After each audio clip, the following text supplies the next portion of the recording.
La première chose, c'est que ce n'est pas exactement le Cameroun qui prévoit une baisse des recettes pétrolières de 70%.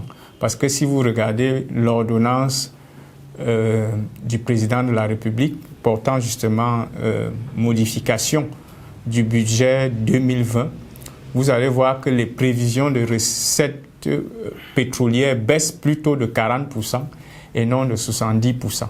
Les 70% qui ont été notamment répétés par le ministre de l'économie dans une interview accordée à Cameroun Tribune viennent d'une projection faite par la Société nationale des hydrocarbures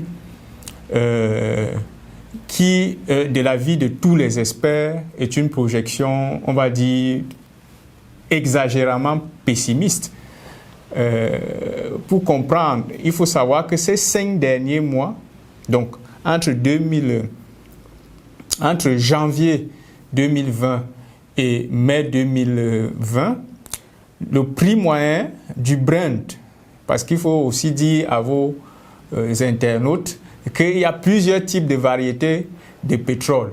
Le pétrole camerounais, lui, il est indexé sur le Brent. Et le prix moyen du Brent sur les 5 derniers mois a été de un peu plus de 39%. De 39 $, excusez-moi, un peu plus de 39 $. Donc, or, le Cameroun avait budgétisé un prix du Brent à 54 $. Donc, vous voyez très bien que si on compare ces deux prix, la baisse est même plutôt inférieure aux 40% qui ont été budgétisés ou qui ont été proposés par l'ordonnance du président de la République. Je dis proposé parce que cette ordonnance doit encore faire objet de validation par le Parlement. Donc, je ne sais pas sur quelle base la Société nationale des hydrocarbures a fait une projection d'une baisse de 70% des recettes pétrolières. En tout cas, les chiffres qui viennent du marché montrent que c'est une projection trop pessimiste parce que, comme je vous l'ai dit, sur les 5 dernières années, le prix moyen, sur les 5 derniers mois, autant pour moi, le prix moyen a été d'un peu plus de 39 $.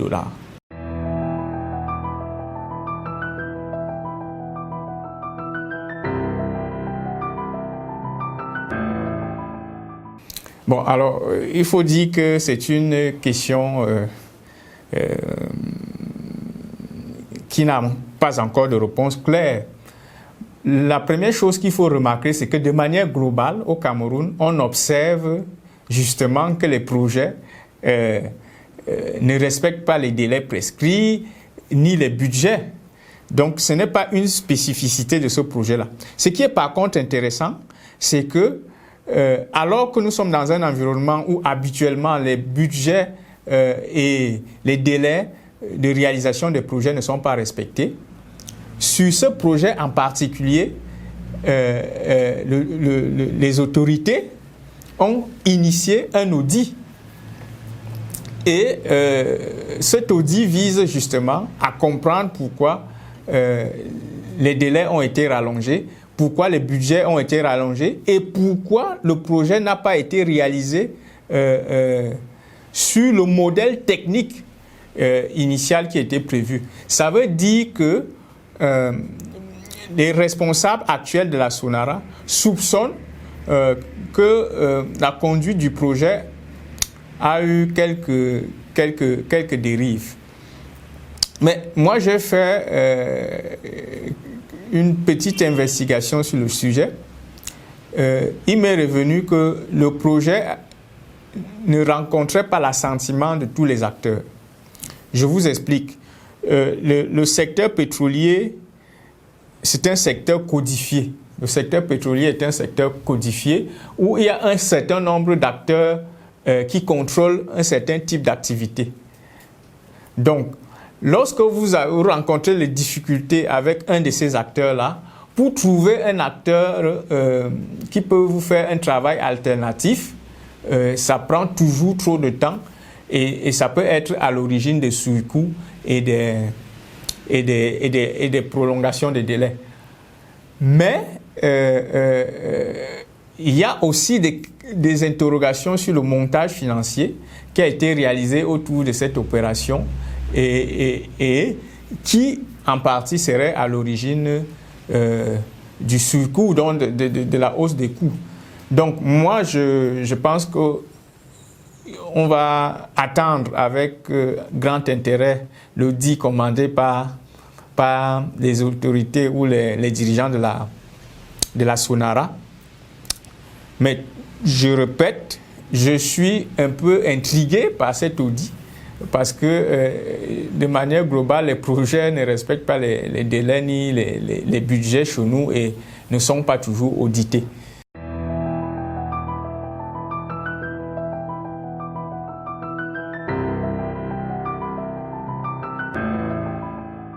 Alors, ça ressemble à une petite bombe, hein, cette information lâchée par le ministre de l'Eau et de l'Énergie. Alors, en quoi consiste le nouveau mécanisme? Le nouveau mécanisme consiste à faire un appel à concurrence internationale en vue de sélectionner les traders. Les traders, ce sont des grosses entreprises qui contrôlent l'essentiel du marché du pétrole dans le monde.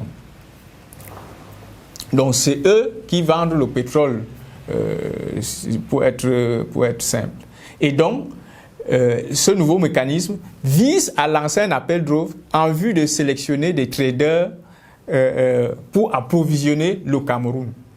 Donc, cette sélection est basée notamment sur ce qu'on appelle un prix des primes compétitifs.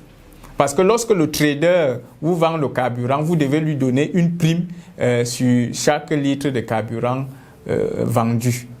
Donc, le fait de faire recours à un appel à concurrence fait en sorte qu'on a plusieurs traders qui proposent, en fait, qui concourent. Et donc, chacun essaye de proposer le meilleur prix possible pour pouvoir rapporter l'appel d'offres. C'est ce qui a permis de réduire la prime des traders. L'autre spécificité de ce mécanisme, c'est que le trader sélectionné ou les traders sélectionnés ont la charge d'alimenter le Cameroun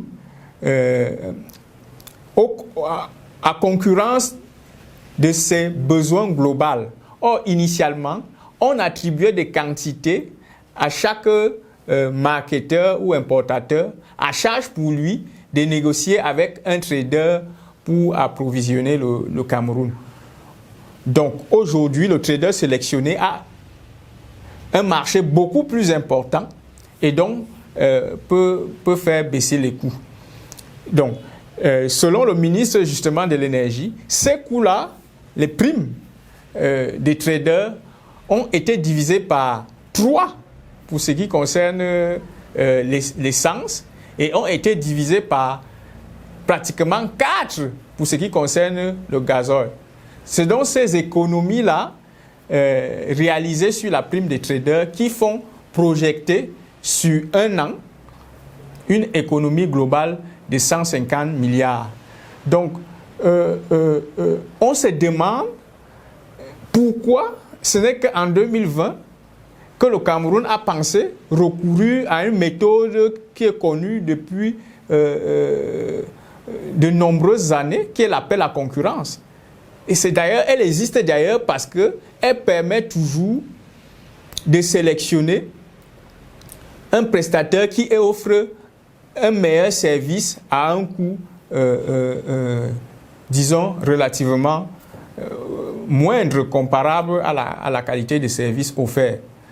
Donc, si on fait des calculs, ça veut dire qu'à peu près sur les 10 dernières années, le Cameroun a perdu 1500 milliards juste parce qu'il ne faisait pas recours à l'appel à concurrence. C'est extrêmement grave et moi je suis surpris que ce n'ait pas fait l'objet d'une attention particulière de la part de la presse.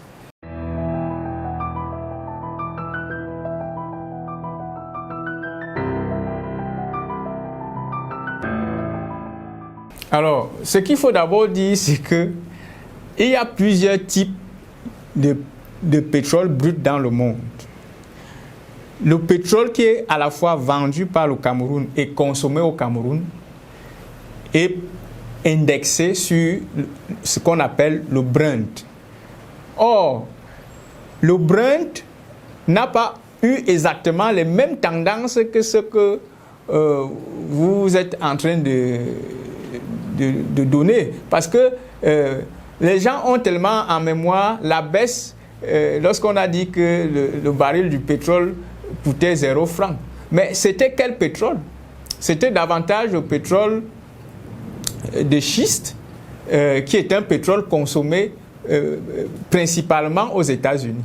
Donc, il y a plusieurs variétés de pétrole qui sont vendues à l'international et il faut bien savoir quel est le type de pétrole qui est consommé au Cameroun et quel est le type de pétrole qui est vendu par le Cameroun. Donc, le type de pétrole vendu par le Cameroun, c'est le Brent.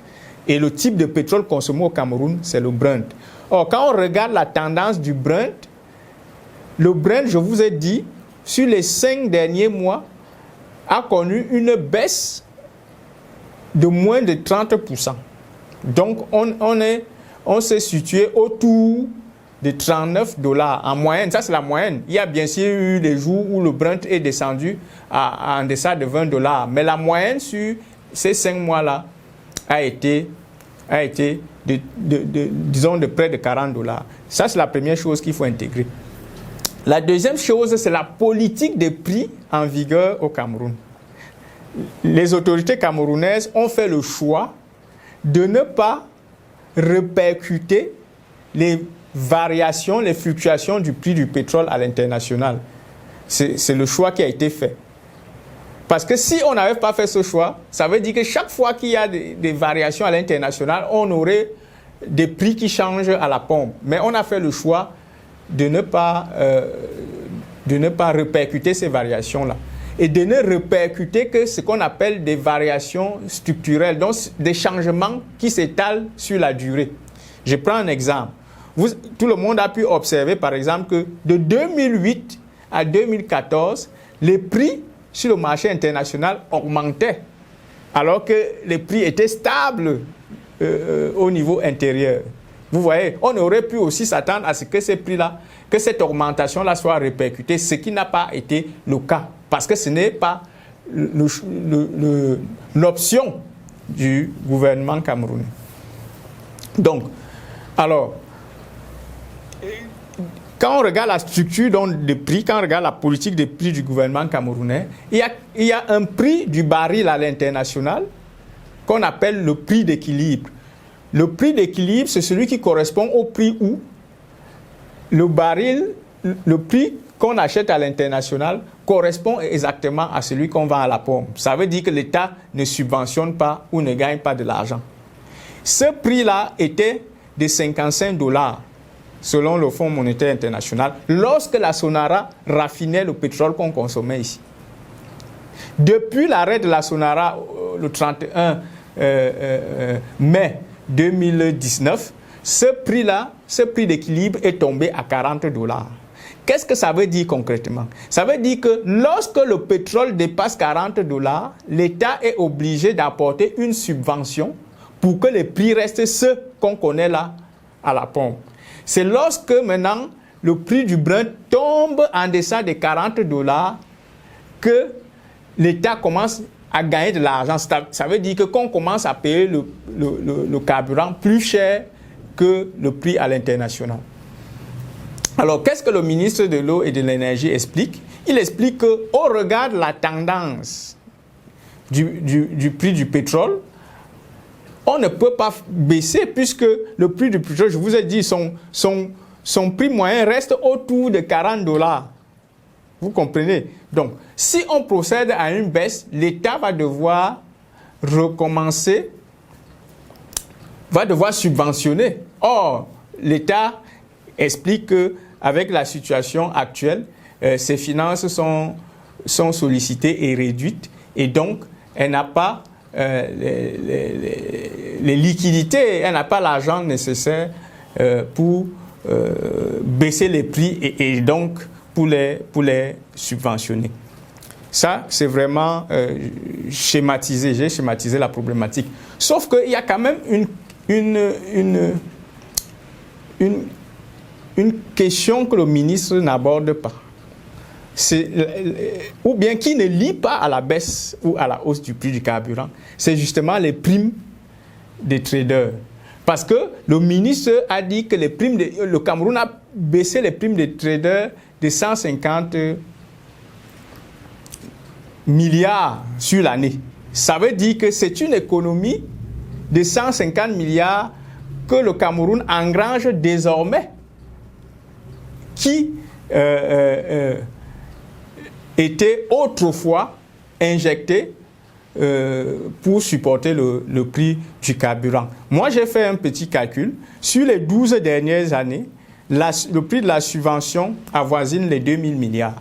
Alors, quand on divise 2 000 milliards par 12, on voit qu'annuellement, en moyenne, l'État a subventionné le carburant autour de 160 milliards. Mais alors, si l'État a pu réaliser une économie de 150 milliards, ça veut dire que l'État a substantiellement réduit la subvention nécessaire pour la consommation des carburants. Et donc, c'est un levier sur lequel on peut s'appuyer pour baisser les prix du carburant. D'autant plus que lorsqu'on regarde la structure des prix, on voit que les primes des marketeurs restent quand même, les primes des traders restent quand même conséquentes. Un trader gagne actuellement 13 francs CFA sur chaque litre d'essence. Il gagne 22 francs CFA sur chaque litre de pétrole lampant et il gagne 26 francs CFA sur chaque litre de gasoil. Lorsqu'on fait un benchmark, on se rend compte que dans d'autres pays, les traders gagnent beaucoup moins que ça. Ça veut dire qu'on peut continuer à grignoter sur la prime des traders, par exemple, pour pouvoir baisser les prix du carburant. D'autant plus qu'il y a d'autres charges dans le prix du carburant qui sont questionnables. Parce que le prix du carburant comporte une ligne qu'on appelle frais généraux. Les frais généraux. Ces frais généraux-là s'élèvent par litre d'essence à plus de 10 francs CFA. Sauf qu'on ne sait pas à quoi exactement ça correspond, les frais généraux. Donc, quand on regarde la structure des prix, il y a des lignes sur lesquelles on pourrait jouer pour baisser le prix du carburant. Si on prend un pays comme la France, entre le carburant qui entre au port, entre le prix du carburant au niveau du port et le prix vendu à la pompe, les prix sont en moyenne multipliés par 3.